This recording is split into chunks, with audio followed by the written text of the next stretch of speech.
Hello guys, magandang araw sa inyo. So nandito dito ako sa Vermosa, dito sa Imus, Cavite. So for this video naman po, so i-feature naman natin sa mga sa mga nakapanood ng dati kong video. Ito si Kuya Danilo Alaan.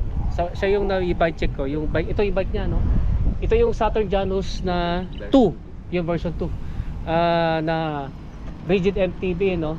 Sa mga nakapanood kasi ng dati kong video, yung dati niyang fork kasi na rigid fork na carbon fiber, yung Tosic po, no. Tosic na tapered, yun yung narrow stance na ang crown length is 435. 400. Yun. Kaya nandito siya ulit ngayon sa video ko dahil nagpalit siya ng fork. Ayan. Ito kasi ngayon lang ako nakakita ng fork na ganito. Ano po pala yung brand po nito? Hasens. Hasens po. Hasens gravel fork. Gravel fork, no? Yun, parang pangalawang carbon gravel fork pa lang yung may feature ko sa video ko, kasi yung pinakaunang gravel fork na feature ko sa video ko, yun yung Purarasa Balugo. So ayan, dala ko yung MSeat ko ngayon. Kasi i-compare natin yung Purarasa Balugo at saka dito sa Hasens na gravel fork. Yun ang itatopic natin for today, no. So kuya, tanong ko lang po, saan nyo po ba nabili itong yung gravel fork mo ninyo? Sa Lazada. Lazada po. Pwede po may share sa amin kung magkano po yan yung original price? Original price yan nasa 3,900. Ano po, magkano po yung actual na nabili po ninyo dito? Yung magkano? May voucher ako eh. Nakuha ko lang yan ng 2,867. Laki ng no? 1,000? 1,000 po, no? 1,000. Bukod sa voucher, di ba may ano ba yun? Meron pa akong yung coins. Coins. Yung coins. Deducted na yung coins doon. Free shipping na. Free shipping na, tapos may voucher na, tapos may yung coins pa na tinatawag nila, dami, kumbaga naipon nyo pa ba yun? Naipon na matagal? Naipon. Ano yung matagal po nakaipon ng ganong klaseng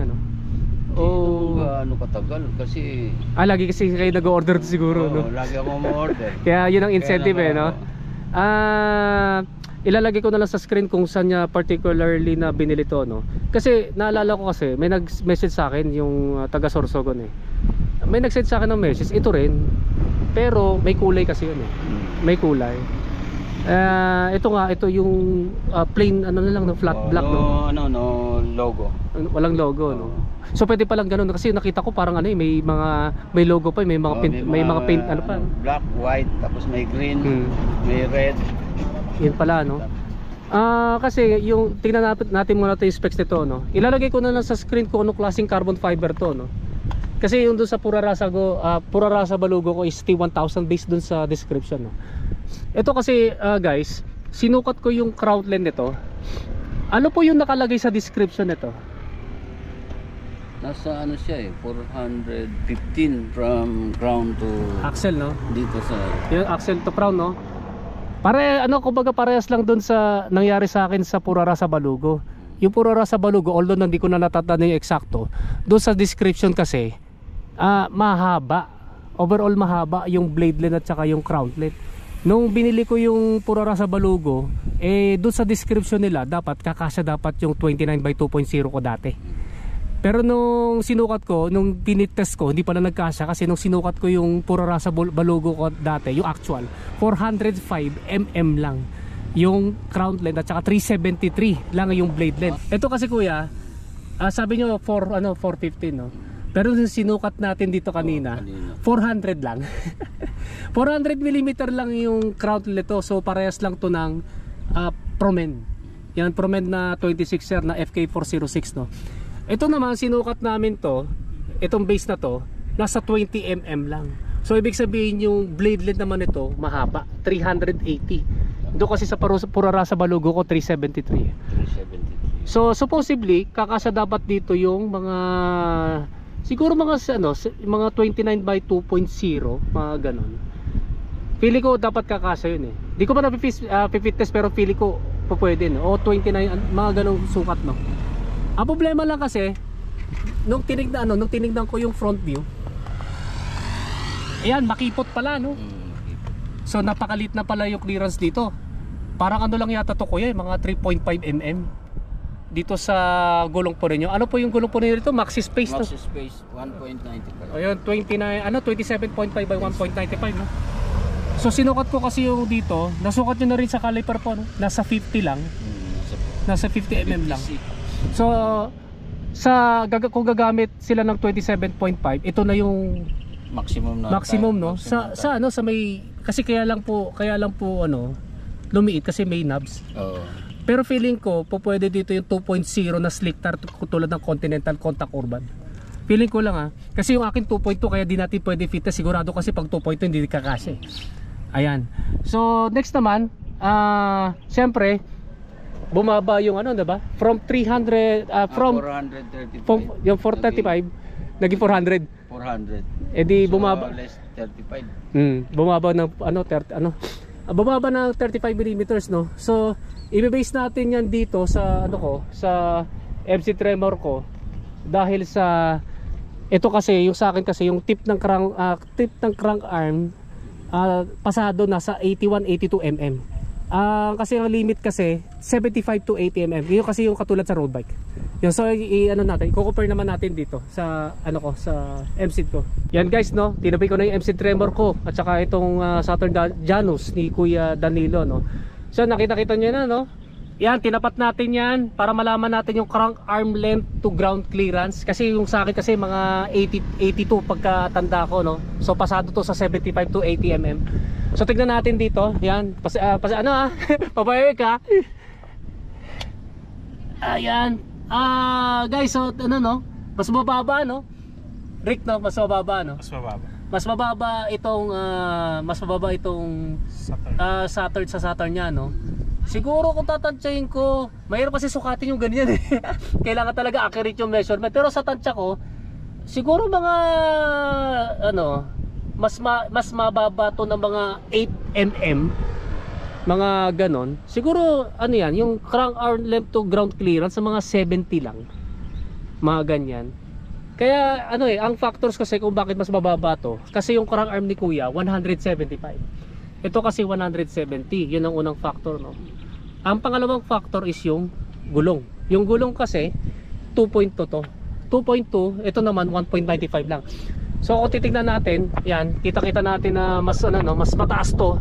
Yung circumference kasi mas malaki, kaya mas aangat yung buong bisikleta. At saka ang pangatlong factor nito, main factor, yung crown length ng ano, yung crown length ng rigid fork. Ito kasi 405. Ito 400 mm. Mas maikli kasi ito ng 5 mm kaysa dito.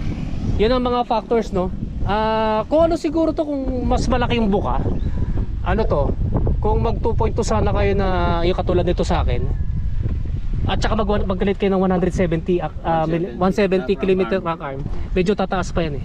Siguro papasok pa yan sa 75 mm na limit, kasi ang limit nga 75 to 80 mm. Yan, so i-compare naman natin yung ano, no, yung dalawang gravel fork. Yan, parehas na dalawang gravel fork, no. So ito nga mas malaki, mas malaki yung buka nito kasi nga 2.2 pwede, no? Ito nga mas makipot kaya 1.95 lang, pero siguro 2.0 na contact urban na ganyan model po pwede. Then ito, pinagkaiba, ito external cable routing, external lang. Pero yung sa inyo Kuya, internal, no? Doon papasok, doon lalabas. Hindi ko pa lang napapasok. Ayun nga po, no. Hindi pa napapasok kasi nga ito kasi kailangan tanggalin. Ito si channel dito. Pero in the future gagawin niya naman, papa-internal niya na rin, no. At saka ang pinagkaiba ng dalawa, ito kasi post mount, yung disc brake caliper mount. Ito naman flat mount lang ito. Flat mount lang ito eh. Kaya ito may adapter, no. May adapter na ZTPO na po pwede sa 160 mm. Originally po ito kasi Kuya hanggang 140. Na tapos 160. Ito talaga built talaga to sa 160. Then yung timbang nito halos parehas lang, no, since na dapat kasi mas magaan to. 400 ano po nito? 420 grams. Yung sa akin kasi medyo mabigat ng konti, siguro mga 450, 460. Kaso nga lang nadagdagan ng timbang ng adapter, kaya Halos pareho lang. halos parehas lang, no? Parehas lang naman ng timbang. Yan, ito nga yung pagkakaiba nitong dalawang gravel fork, no? Yan, pero parehas na carbon, parehas na pogi. Parehas naman ng pogi. Ato nga lang ito kasi, ito diretso. Diretso, ito parang pinarelo. Parang pinarelo na dogma na rigid fork eh, no? Yan, so ito nga, pinagano na natin yung dalawang gravel forks, no? Ano nga lang, yung SRP nga lang mas mataas, mas mahal to, kasi 3.9 eh. Ang SRP na nito, pagkala ko 3.3.